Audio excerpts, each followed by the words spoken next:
Yun, sarap buhay tayo dyan mga kosa. Kumuha ko ng drum, binunakasan ko yan, pati yung ilalim yan. Tapos ngayon, kumuha ko ng mga bao. Yung mga dried na yan eh. Kinuha ko dun sa may bakanteng lote. Kaya kumuha ko ng mga bao dyan. Ngayon, bibistay ako ng ng lupa. Gagawin kong taniman. Yun, bibistay muna tayo. No!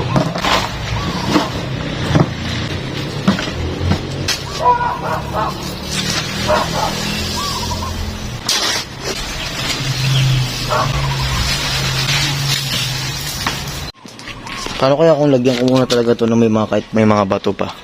Yung matatabunan lang muna tong surface. Pwede. Lagyan ko na ng kahit may mga bato. Yan. So ito, binibistay ko naman dito sa kabila.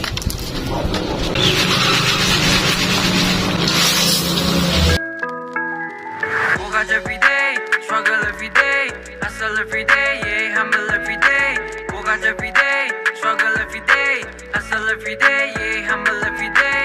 Work hard every day. Kaya mga kosa, napuno ko na yung dalawang lalagyanan. Ngayon dadaling ko na din banda. Dirty!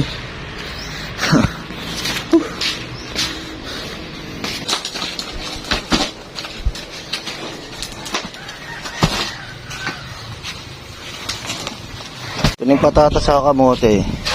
Patatas, dyan, kamote dito. Nakita ko dun sa mga ibang nilulubog lang nila. Lulubog lang nila, medyo kita. Yan. Ito rin, patatas. Lulubog lang nilang ganyan, medyo kita.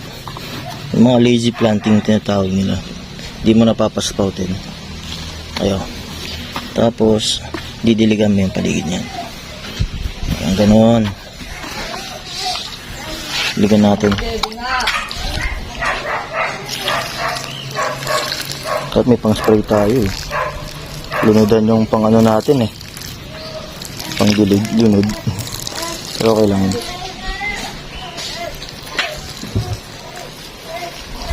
Yun. Successful project na na-start. Successful na kagad once na nag-start eh. Okay.